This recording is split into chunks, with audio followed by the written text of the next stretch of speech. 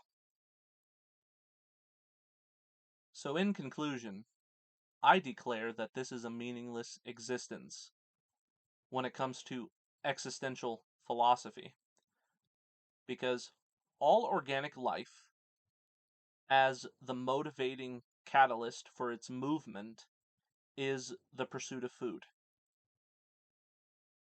You have one male biology and a female biology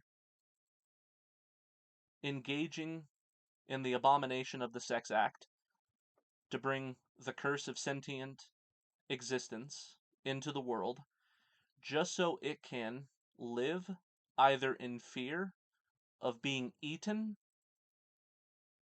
or the stress of pursuing food. If you ask yourself, why do the birds fly? And why do the fish swim? Well, the bird flies and the fish swims because it spends its waking life in the pursuit of nothing more than killing other organisms, whether flesh on flesh or flesh on plant. And if you think about it, you have to conclude that that's a horrible, meaningless existence. When we look at what causes the humankind to wake up in the morning, it's to waste all of your energy and all of your time, overworked and underpaid with a boss that you hate, just to have enough money for shelter and food. But more importantly, food. Without embellishment or exaggeration, I assert, as a matter of fact, that the motivation for all human movement is primarily the pursuit of food and secondarily the pursuit of sex. So I'm saying that the reason why you have legs and the reason why you have arms, extremities in general, is to walk over to that piece of pussy and fuck it. And the reason why you have legs is to walk over to that barnyard animal and kill it, or walk over to that apple tree and pluck it from the vine. Okay? You walk and you move your arms around because sex and food. And it feels good to fuck and it feels good to eat. Sometimes I think food is even better than sex. The two most pleasurable things about this reality is food and sex. Why do you think that is?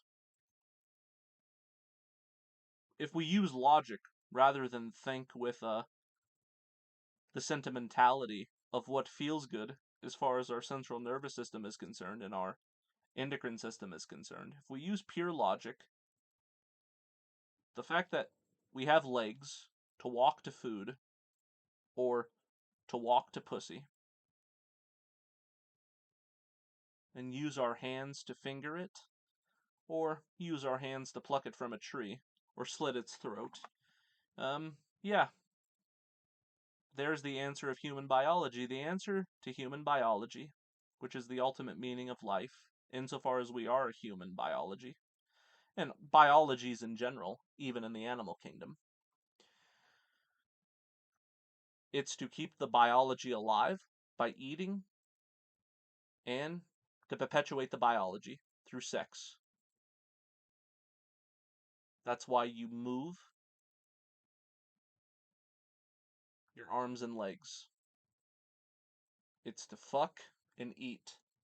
So congratulations. Even though I think it's meaningless, if you want to be scientifically objective, there's the meaning of life. It's as simple as that. It's undeniable. You are motivated with your extremities to move towards those things, to perpetuate the biology and to keep the biology alive through eating. There. I may not have showed you what God is, but I have showed you the meaning to life. You're welcome. And speaking of the human hand, have you ever wondered why every fingerprint is entirely specific to individuals, whereby the fingerprint is like a snowflake? It's unreplicatable and unique to that person. As far as I'm concerned, this is proof that the reason why we have a fingerprint in the first place is to monitor. It's to trace your ass down. Okay? The fact that we have a fingerprint to begin with, in my opinion, is proof that we are a slave race. The fingerprint is like a branding mechanism where when the specific slave that was born into this world, which is a slave world to begin with, they have their own signature in their biology called a fingerprint. So we can trace that person down to their exact location. I can't think of another reason why we would have unique fingerprints to begin with other than that. And if you've ever wondered why we have hands to begin with, I'm not talking about the fingerprint, but I'm talking about hands. It is to perform labor, okay? Specifically with the male. Because to be honest, the female biology, because they lack musculature, and because they are the, quote, weaker species as far as their physicality is concerned, well, this is because they're not designed to labor. They're more or less, if you want to take their biology at face value, with their vagina and their breast and their nurturing disposition and their compassionate disposition. I'm not saying all women are compassionate, but they certainly are, as a rule, compassionate, at least to their offspring. Well, it's because they're designed to put the child that comes out of their vagina up to their breast to feed them, and when the child is asleep, they are designed to be a gatherer with their hands to pluck berries and maybe to skin a fish that the husband caught, or to skin an antelope that the husband killed. Or I shouldn't say husband, because we're talking primeval terms. The mate. We'll say the mate. They're designed to take care of the children of the male mate and to gather and to prepare the food that the male mate has caught. Okay? That's why we have hands. Now, the male hand in particular, with its musculature, it is designed to build the fortress, to cut down the tree, and to ward off predators and ward off other human enemy combatants that are trying to take what's his, and more importantly, to try to take his female counterpart. Okay? That's why the male, with his biology, is endowed with strength as a rule, at least in comparison to the female. Obviously, some males are stronger than others, but the male in particular is stronger than the female, and that's why. It is to kill things, to build things, but what does that amount to? It amounts to labor, the most physically exhausting kind. That's why I'm afraid that, regardless of historical popular opinion, when, say for instance, in China, if a female was born, immediately they would actually kill it. And they would want the males to stay alive. But the male is wanting to be kept alive by that culture to serve as a laborer and as a warrior. Okay. Because the female, specific to that culture, could not serve the purpose of being a manual laborer, because obviously she had to stay home with the kids, and they're not physically strong. And certainly they couldn't be a warrior, because they're not physically strong to wield weapons, etc. They just decided to kill it. And it's not just the Chinese culture. There's other cultures that I can't think of at the top of my head that did the same thing throughout history. So,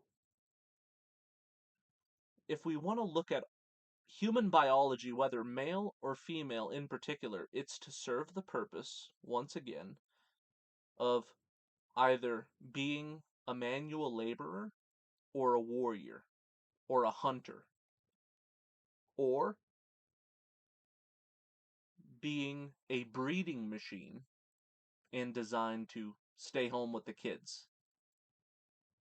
and assure their survival when they get older, particularly if it's a male, to join the fight, join the hunt, or become a laborer. Okay? So that's why we have fingerprints. That's why we have a biology to begin with. It all serves breeding, hunting, killing enemies that are a rival, etc. And because of our industrialization within the modernity of what we call society, we have forgotten why we are physiologically the way that we are. Sometimes people, especially in first world countries, need a reminder. If you're a woman, why am I so weak? Why do I have breasts? Why do I have a vagina? Or if you're a male, why do I have testosterone as opposed to estrogen, and why am I more aggressive, etc.? Well, it's because, like I said,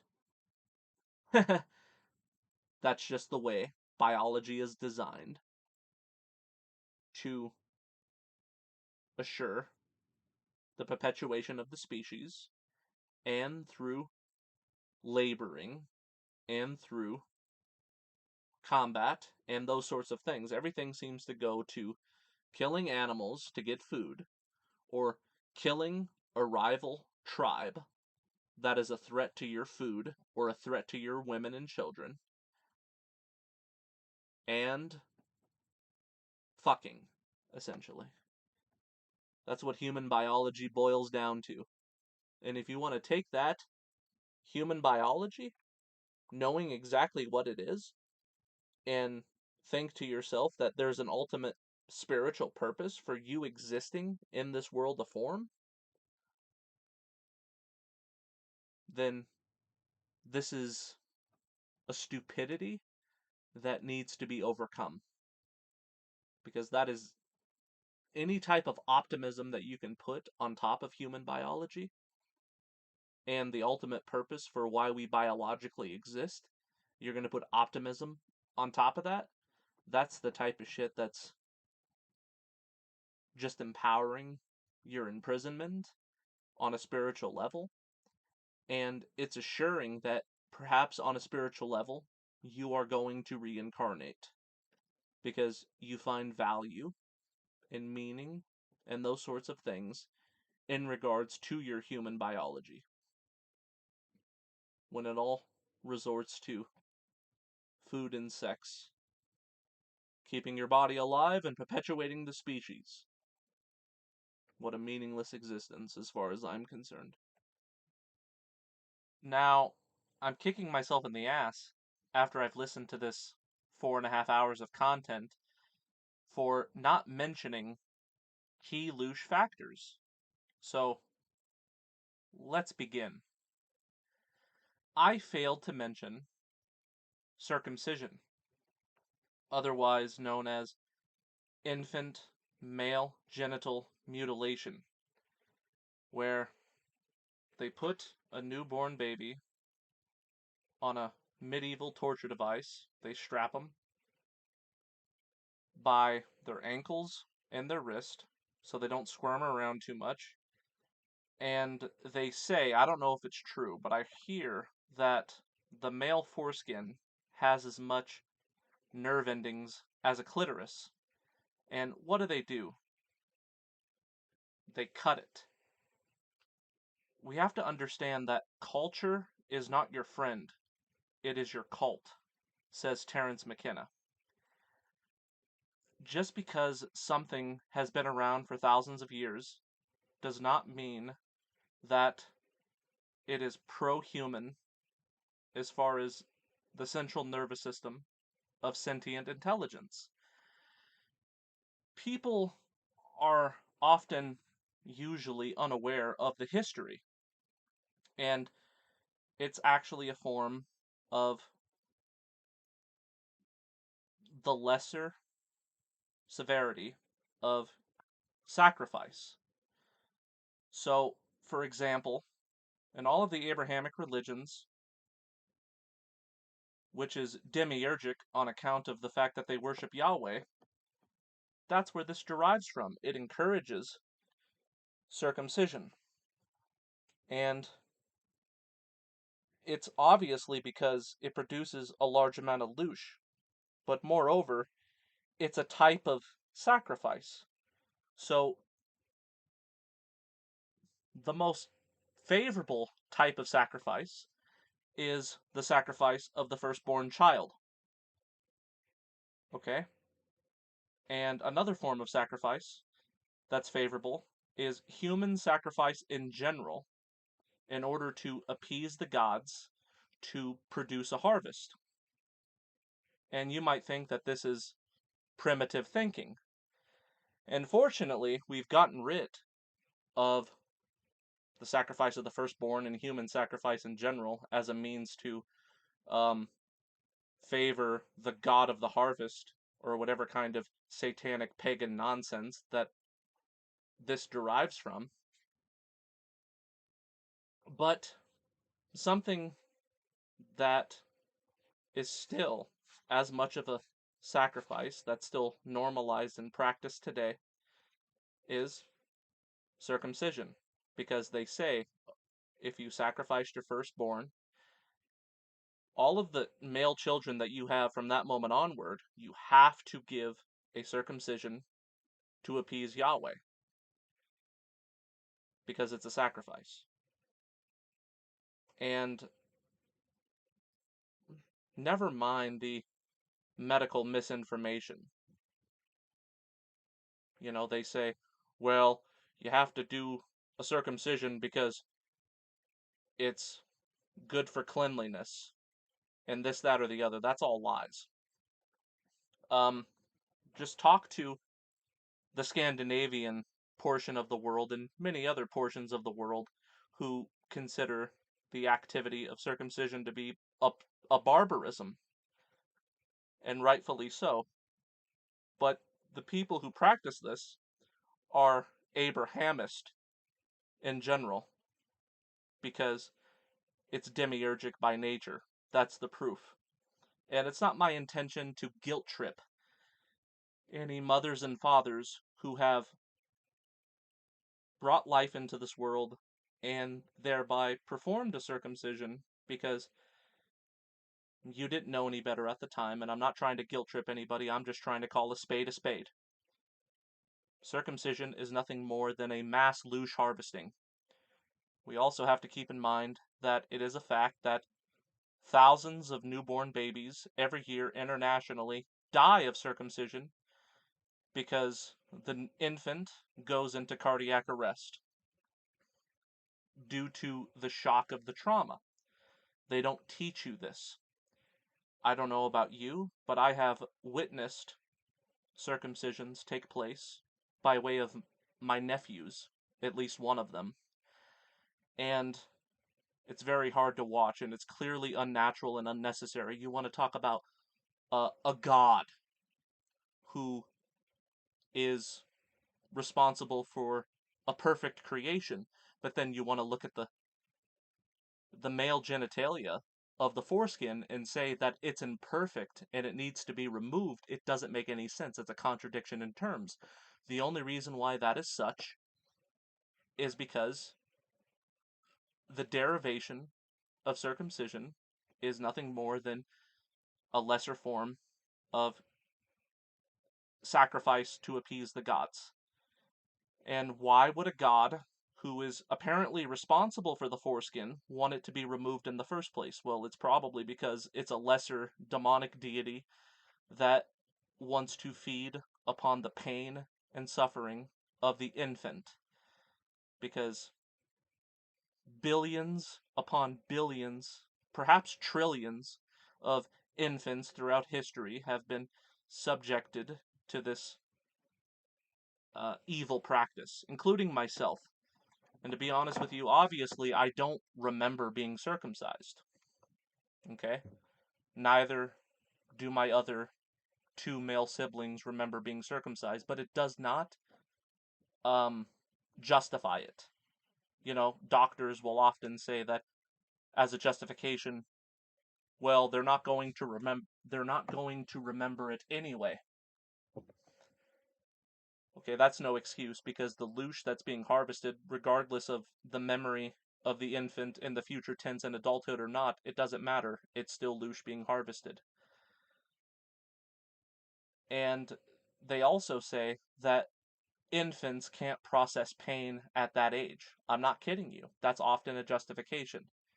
They say that the infant does not process pain. This is obviously a lie, because when the circumcision is severed, the child will scream bloody murder, often until it passes out. So, this idea that the infant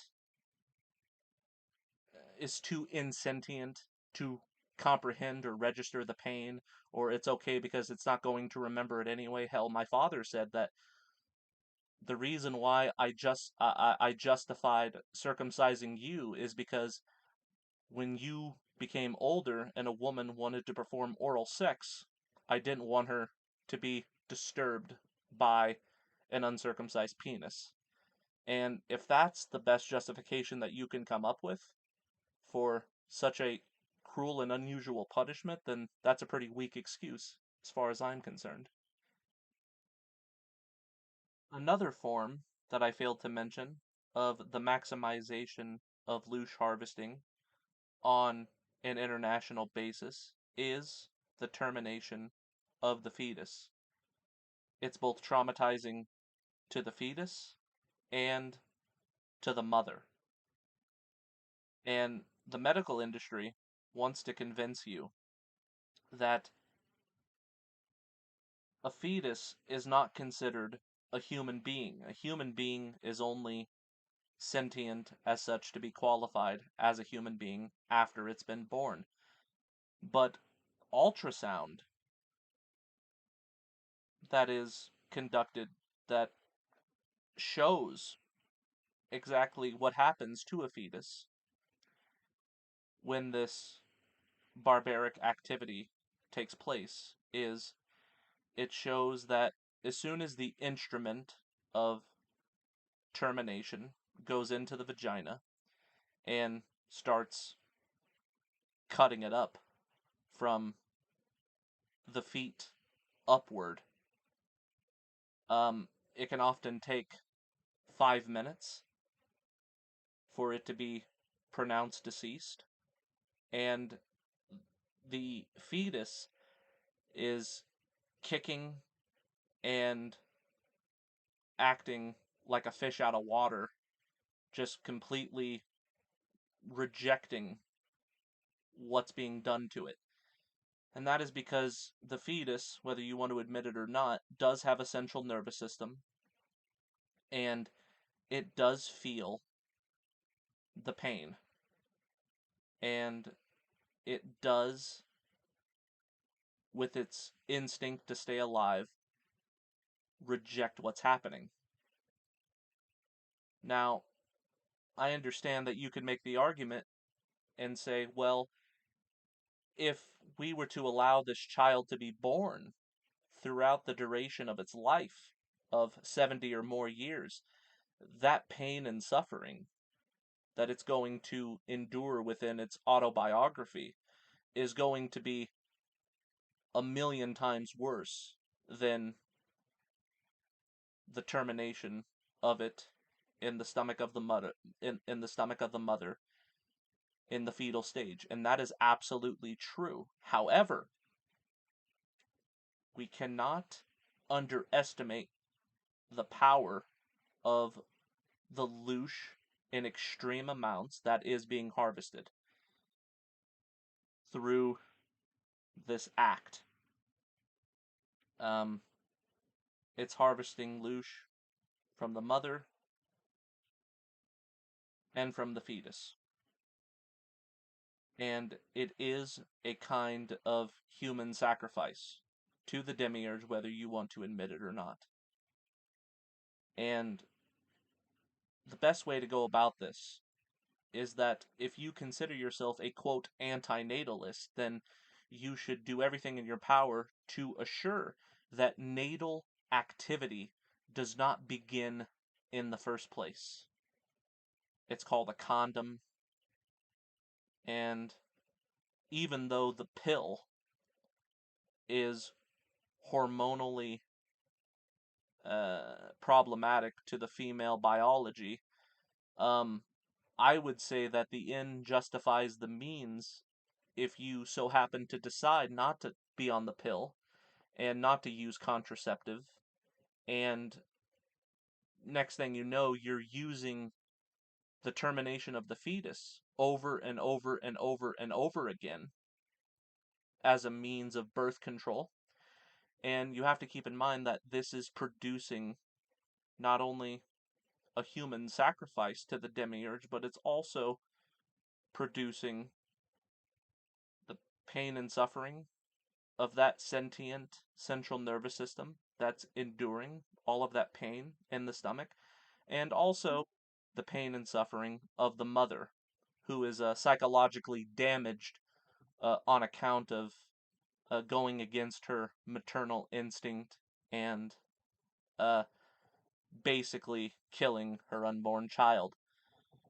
So I understand again that this is a sensitive subject, and I'm not trying to guilt trip any women who have performed these sorts of operations. Again, I'm just calling a spade a spade. It is a form of loosh harvest. It is a form of human sacrifice in the exact same way as male genital mutilation by way of circumcision. That's all I'm saying. So, when it comes to what's on the shit list, as far as the most traumatic and quantitatively large mass production of loosh upon the populace pertains to the emotional outpouring of sympathy towards current events. Now, let's say you have bombs being dropped and bullets flying in the air, killing innocent men, women, and children in some geographical location. Obviously, those who are afflicted by such a tragedy and such an injustice is producing an extreme amount of loosh harvesting. That's why wars, I'm afraid, must happen as they have throughout history and as they will continue to happen, because the beast demands for such things to occur in order for it to feed from it. That's what the machine that we call the energy extraction matrix um, eats. That's its food. And here's the thing, though. When it comes to the people who are affected by these things firsthand, that is infantile in quantitative severity in comparison to the worldwide indignation, grief, and sympathy towards the event of strangers where which they, on a personal level, are not involved. So let's take September 11th, for instance. When those towers fell, the amount of loosh that was harvested from the people who died is extremely negligible. Not to undermine the pain and suffering, but it was negligible in comparison to all of the millions upon millions of people who were watching it live on television. And when they were giving their emotions of fear, anger, grief, anxiety on an international level, particularly in America, um, that was why you had that sort of sacrificial animal. It wasn't the sacrificial animal which was the loosh that the Matrix was after. It was the reaction to witnessing what happened to the sacrificial animal. And when you or the other guys externalized your emotional disgust at that particular time, that's what the Matrix was after. And unfortunately, it's the same when it comes to the Palestinian situation and the Russia versus Ukraine situation. There is an extreme amount of loosh that is being harvested to the people who are afflicted by these geopolitical events. Yes. But again, I would say that it's infantile in quantity if you want to compare it to the worldwide reaction to what's happening to that quote sacrificial animal. It is the sympathy that the world gives to what's happening to the sacrificial animal, not the sacrificial animal itself that the Matrix is actually feeding off of. Right? Let's say a nuke was to be dropped in, I don't know, let's say Madagascar. Okay? There's quite a lot of people who live in Madagascar. I don't exactly know the amount, but let's just say a nuke was dropped there. Okay? Now, all of a sudden, you have a lot of pain and suffering when it comes to that aftermath of nuclear waste product upon the people who happen to survive, and not to mention all of the people who died. But again, I would say that that was not the purpose for a hypothetical bomb to be dropped on Madagascar. If a hypothetical bomb was to be dropped on this said Madagascar, it's to feed upon, more so than anything else, the international population of 8 billion that gets them into a state of fear, into a state of sympathy, into a state of emotional outpouring and emotional outrage, etc., etc. All of the emotional states that we consider to be extremely negative on account of the human body as a whole and the worldwide population. That's what they're feeding off of, more so than anything else. Okay? That's why it's important not to keep up with current events, and it's important more so than anything else not to watch mainstream media and those sorts of things, because it doesn't have to be mainstream media. It could be alternative media as well. It could be, quote, trusted sources that are not, quote, fake news, where they're just giving you an unbiased, honest situation insofar as current events are concerned. But unless you have the talent, regardless of what you're seeing, to remain in a state of indifference, and it's for informational and educational purposes only, just to be, quote, informed, um, if you're going to, as opposed to that, have the attitude of giving any type of an emotional reaction, then you're basically just acting as a battery for the Matrix. The Matrix feeds upon you as the international individual reacting emotionally to current events in various geographical locations more than the way that the geographical location itself and the people involved therein who are afflicted by the trauma. Of course, it feeds upon that, but not nearly as much as it feeds upon you and me and the world at large. So, this may sound a little bit insensitive, because a lot of times people will say, how are you not outraged? You should be outraged. Look at this injustice. Look at this immorality. Look at this, look at that. And it's like, okay, I could see, without giving an emotional outpouring of negative energy, I could be indifferent and use my logical mind and say, yes, this is terrible. This is a crime against humanity. This is despicable, and I personally disagree with this. Okay? And you just leave it at that. But when you say,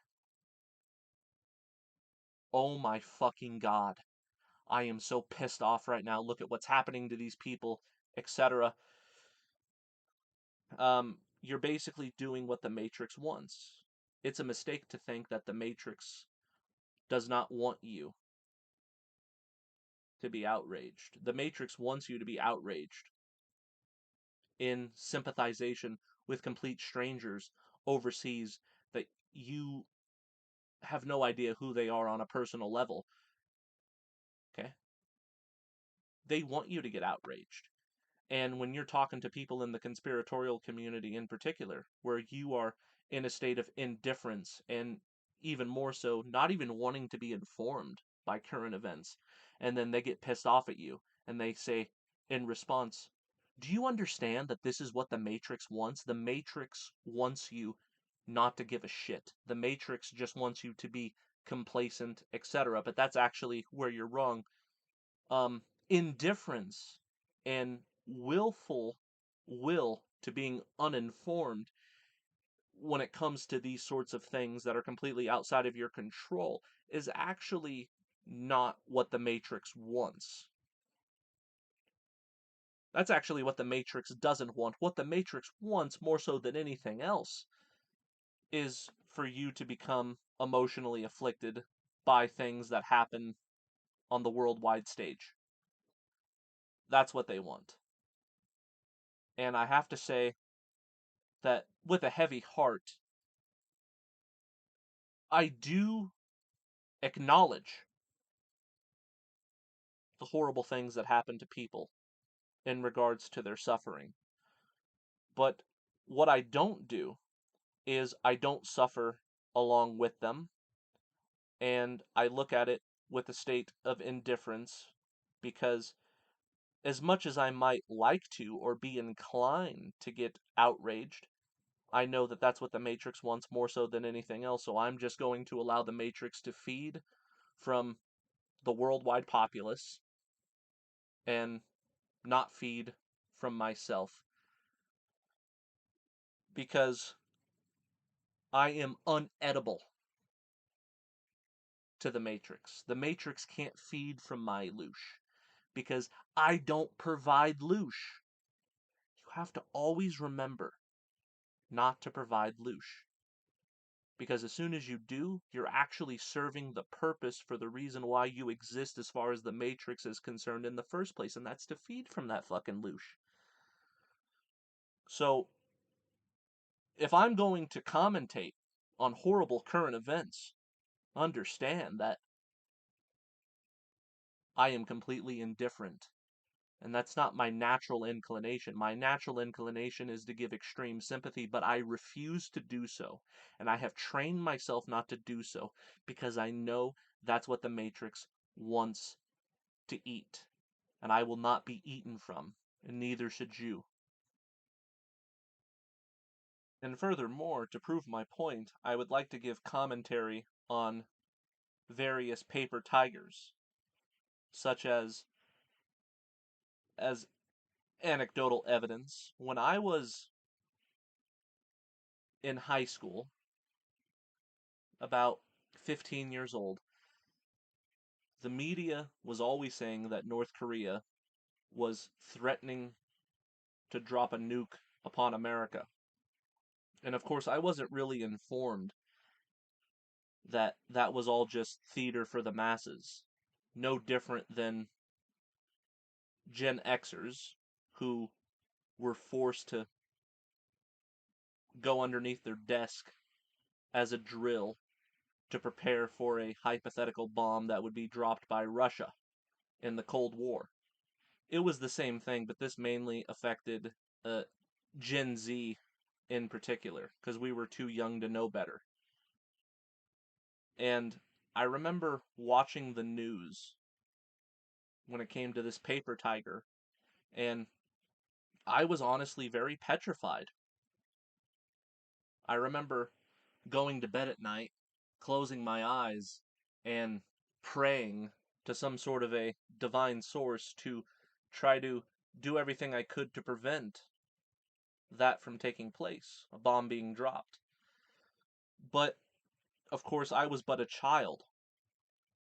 But all of that loosh that I produced, all of the loosh that the American population has produced on account of these paper tigers of a hypothetical nuke being dropped, um, the Matrix fed upon that. So the Matrix doesn't necessarily have to have an actual event where actual people are, in point of fact, afflicted in some way. They can just give you these hypothetical scenarios of a threat where something could happen, and then they hold you in suspense.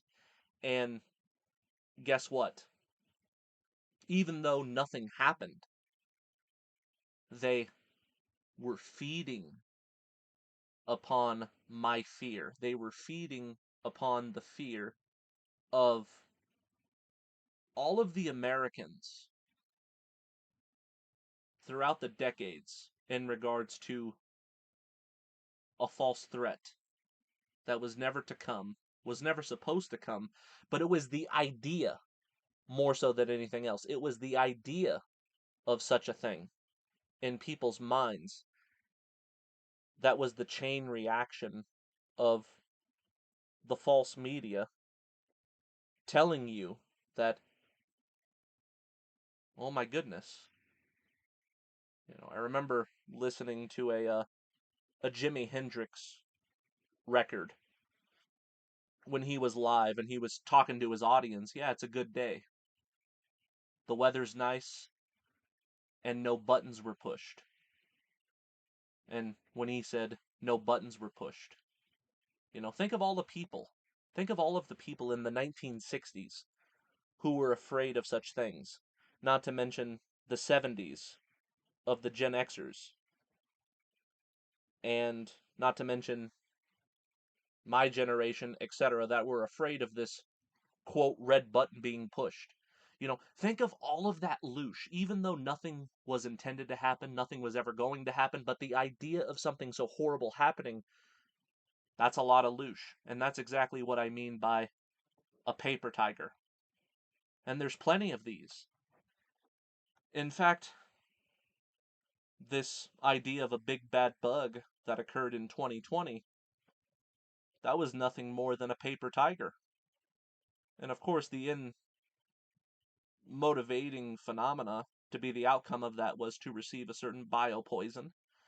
And they definitely got their wish as far as that's concerned. But I would say, as far as the Matrix feeding machine, as far as energy extraction, they were just feeding upon that paper tiger. They were just feeding upon people having in their mind the idea of something being a threat to their health that could potentially kill them, make them sick, even though they never got sick, and even though they never died or what have you.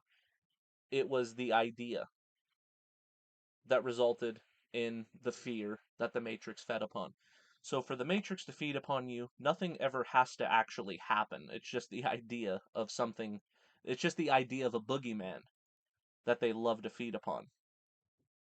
And I gotta tell you, if there was a hypothetical scenario where human beings can just pull their head out of their ass and just refuse to give the Matrix a loosh feeding source from their behalf as an individual and moreover the population at large, and they were just to wake up and they were to remain in a state of indifference, I believe that the Matrix would actually collapse and become non existent, like a carnival ride that's out of order, that just cannot function, or your vehicle, if you refuse to put gasoline in the tank, it will just refuse to run because it doesn't have the fuel.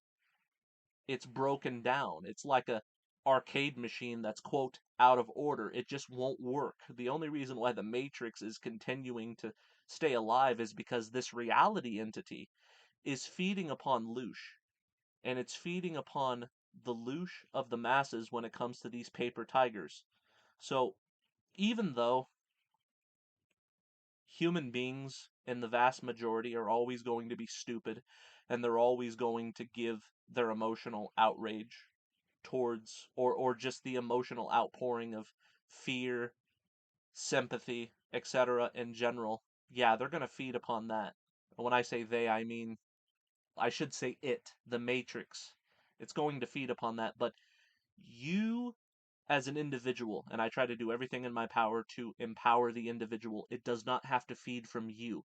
And if you can go your whole life without this beast feeding from you by remaining in a state of indifference, you are not a battery to this place. But it's the others who do the exact opposite, who are always being reactionary. They're the batteries. They're the ones who are being fed upon.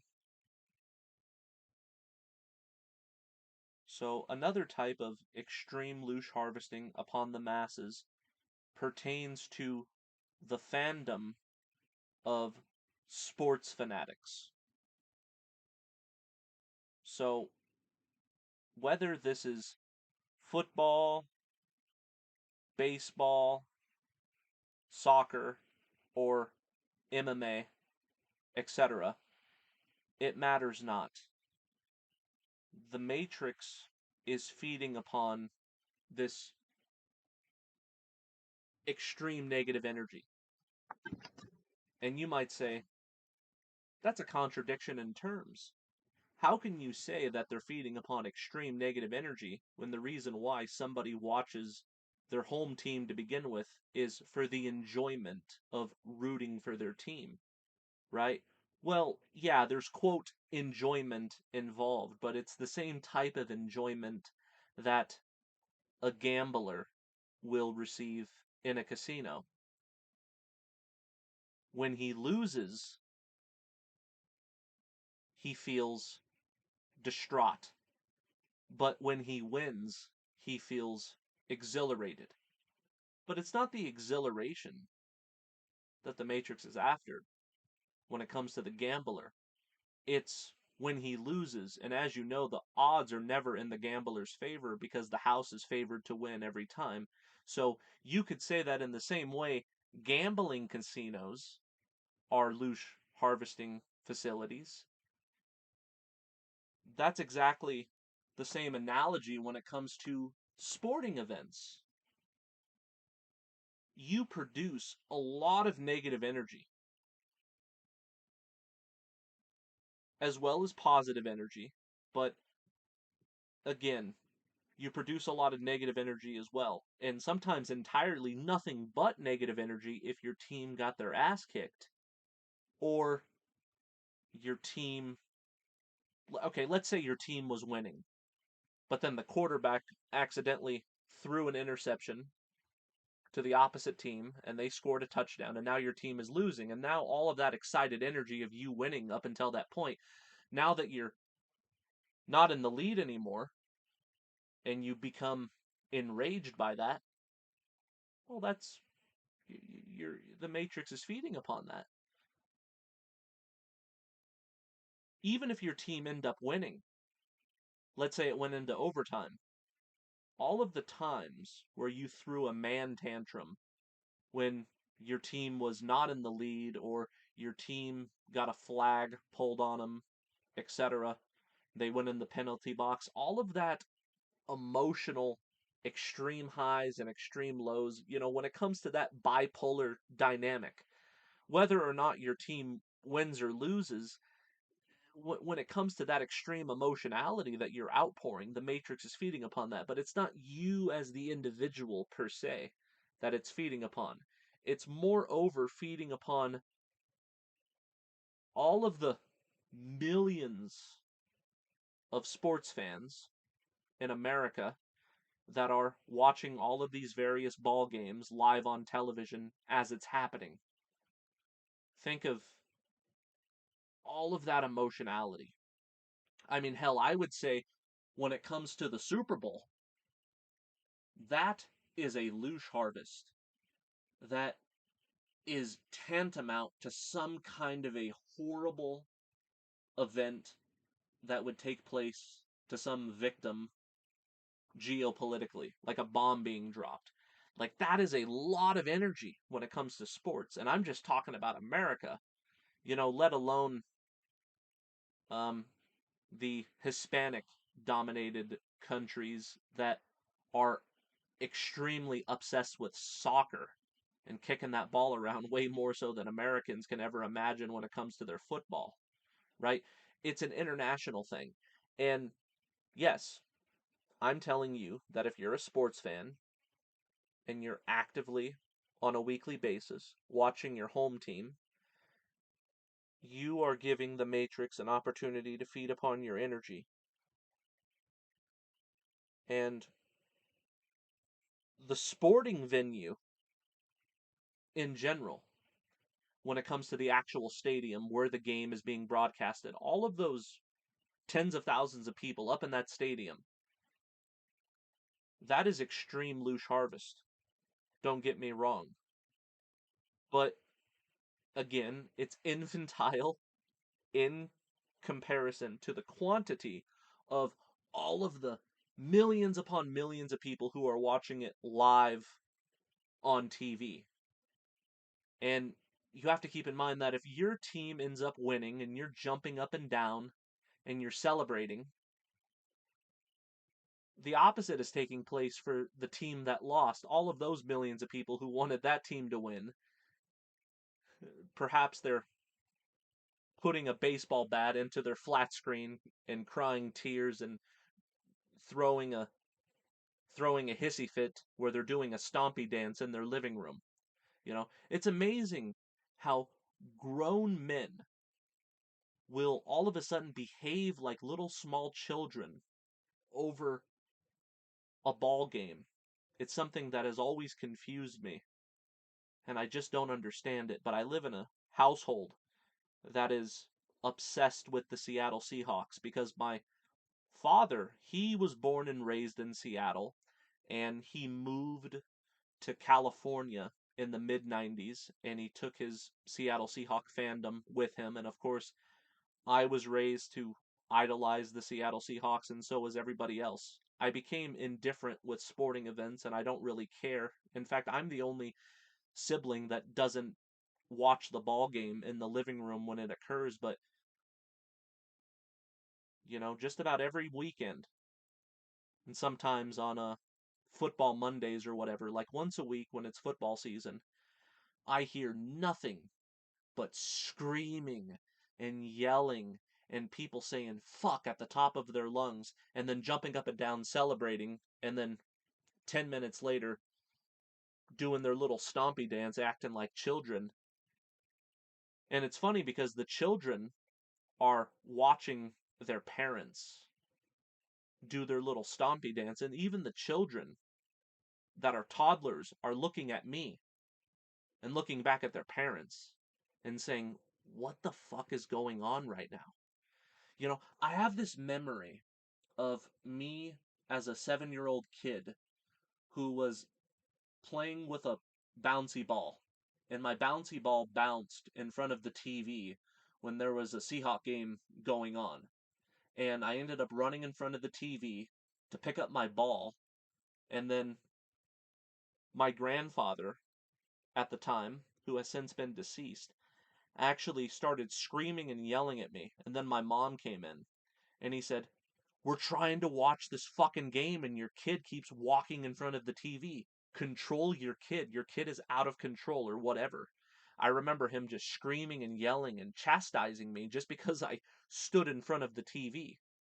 And I'm sure it's not the first time I did it, but that's beside the point. I'm sure there was a building point. I was only a child, but I just remember being screamed and yelled at.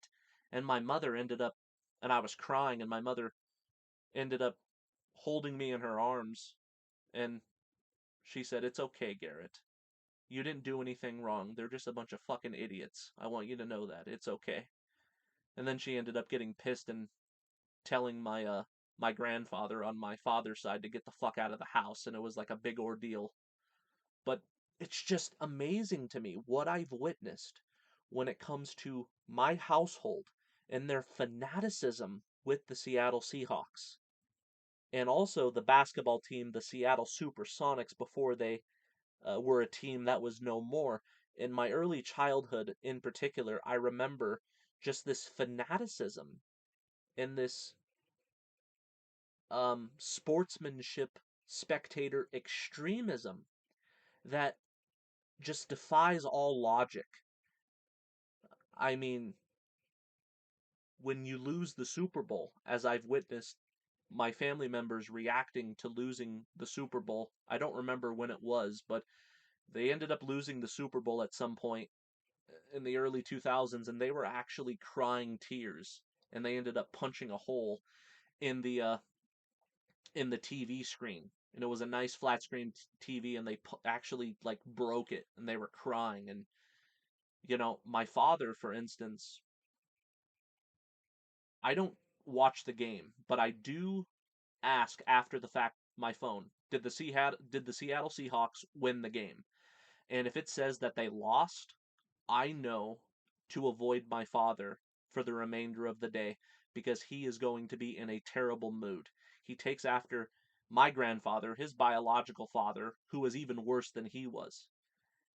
And I have to mention this in this video that if you're a sports fan, okay, it's feeding upon your negative energy. It's feeding upon your loosh. That's all these gaming events are, in my mind, is a massive loosh harvesting campaign. And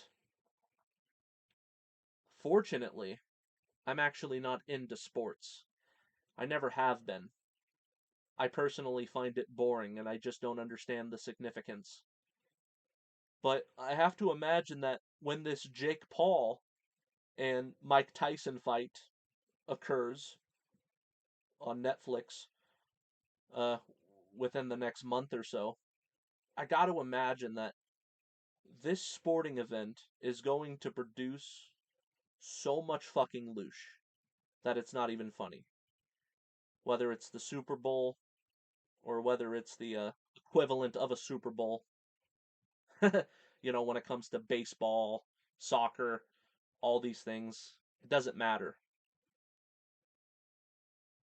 These sporting events, whether you're just watching a regular game or it's the Super Bowl or the equivalent thereof with all of the other respective types of sports, um, it's all just to harvest your loosh.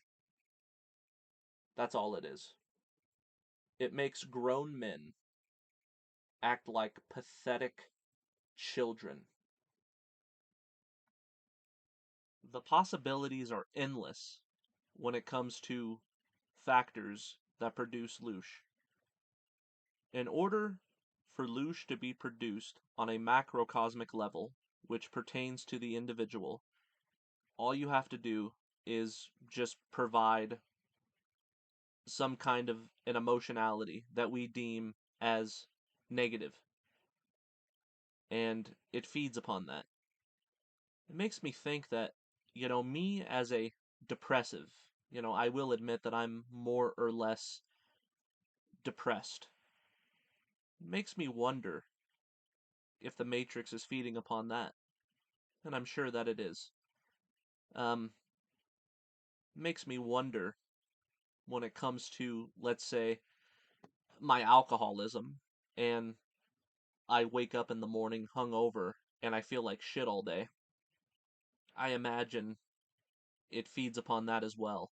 I imagine when I have intrusive thoughts that cause me to go into a state of distress, let's say insomnia, which is something I suffer with, and I'm tossing and turning, I'm trying to sleep, and I'm having all of these intrusive thoughts where my own mind is attacking my body and moreover my spirit.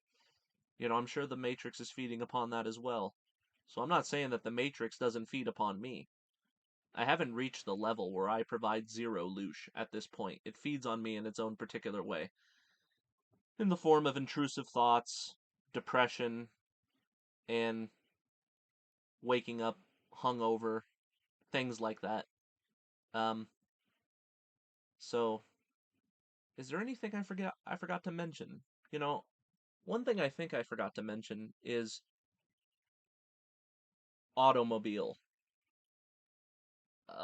road rage in general. You know, adult human beings the world over, not to mention young teenagers, or I should say older teenagers. Um, the vast majority of adult humans have some kind of a vehicle, and road rage is also an issue, particularly when you're stuck in traffic and you're feeling agitated or somebody cuts in front of you, you honk your horn, those sorts of things. I imagine road rage by itself is enough of a is enough of a food source to for the Matrix to feed upon, even if all of the other loosh harvesting factors were exempt.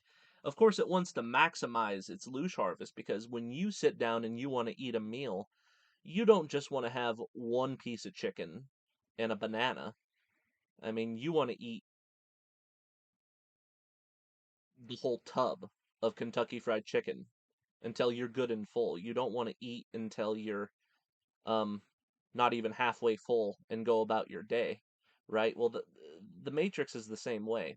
Even though road rage would provide maybe just enough loosh for it to barely be able to survive, it would be malnourished thereby. It has to maximize the loosh production. But road rage is a huge issue. Another thing is the pain of childbirth.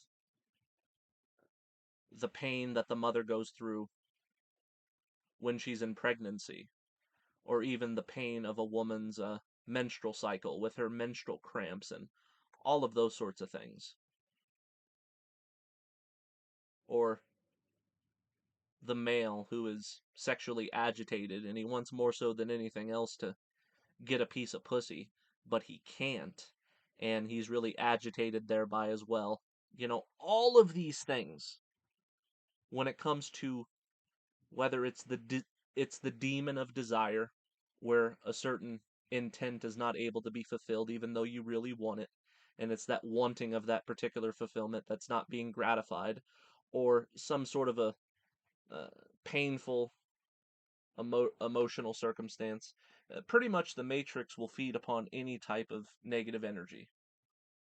Okay? Like, for example, if you're constipated and you would really like to take a shit, but you can't, the pain of that constipation, I mean, the matrix feeds upon that. The matrix pretty much feeds upon anything. If you have a headache, the matrix is feeding upon that. That's loosh. Loosh is anything of a negative emotional type. Pretty much anything other than the bliss of indifference, or even better than that, happiness. Anything else, it's a food source, and unfortunately, we live in a world where it's pretty much impossible to be completely content. There's always this discontent on a daily basis that is within us. And the Matrix is feeding upon that.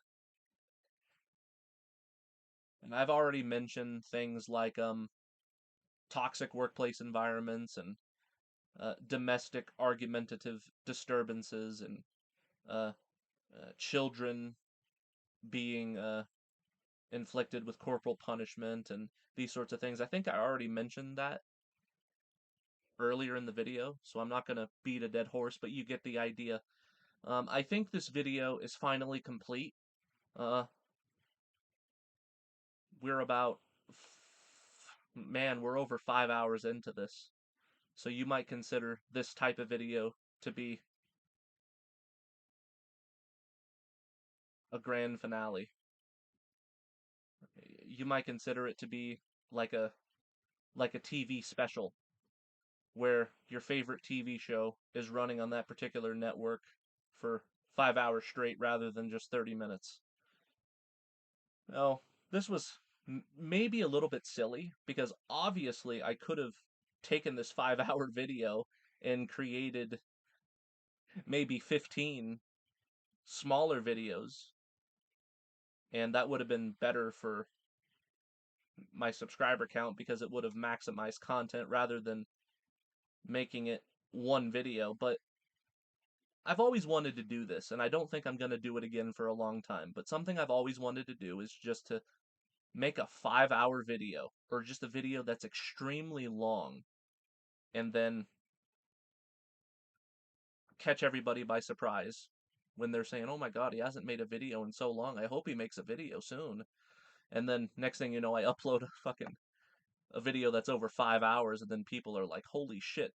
So that's what I did. I don't think I'm going to do it again for a long time. I want to go back to making videos that are like 20, 30, 40 minutes, etc. Okay? But thank you for sticking with me up until this point. And until next time, I will catch you later. Goodbye.